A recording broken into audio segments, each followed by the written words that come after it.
పట్టణానికి, ఈ నినివే పట్టణానికి సువార్త చెప్పమని, వాక్యము చెప్పమని ఏం చెప్పాడంటే దేవుడు ఆ ప్రవక్త అయినటువంటి యోనాకు ఆజ్ఞాపించాడు. చాలామంది ప్రవక్తలు ఉన్నారు, యెషయా నుంచి మలాకి వరకు ఇంచుమించు 16 ప్రవక్తలు అనుకుంటా.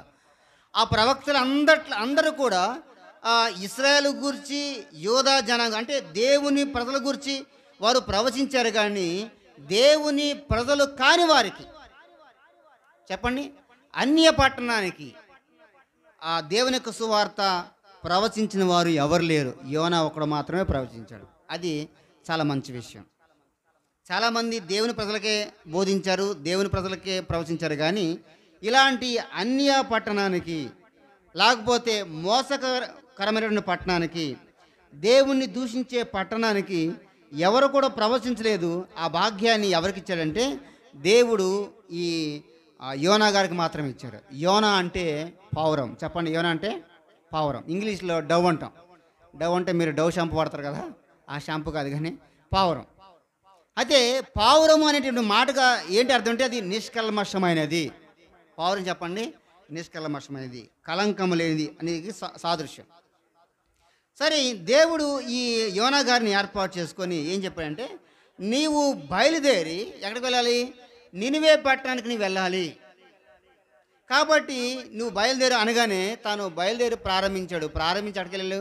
నినివేకి వెళ్ళకుండా నినివేకి ఆపోజిట్గా, వ్యతిరేకంగా తర్షీషు ప్రాంతానికి పోయాడు. తర్షీషేమో 550 మైళ్ళు ఉంటుంది, నినివేమో 250 మైళ్ళు ఉంటుంది, 2500 మైళ్ళు ఉంటుంది. కాబట్టి 550 మైళ్ళు, దానికి వ్యతిరేకంగా 2500 మైళ్ళు. ఎంతో చెప్పండి, 5 రెట్లు అనమాట.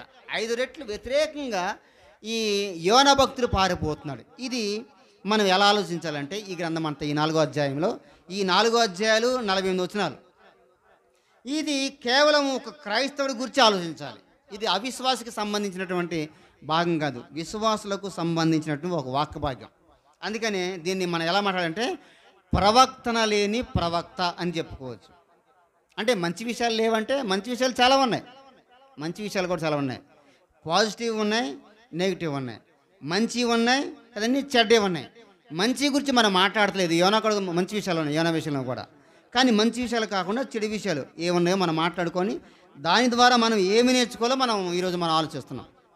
కాబట్టి ఈ యోనా భక్తుడు మనం ఏమనుకున్నాం? ప్రవక్తన లేని ప్రవక్త, లేకపోతే మాదిరి లేని పాదిరి, లేకపోతే క్రీస్తు లేని క్రైస్తవుడు. అంటే క్రైస్తవుడు అని చెప్పుకుంటున్నాడు కానీ లోన క్రీస్తు లేడు.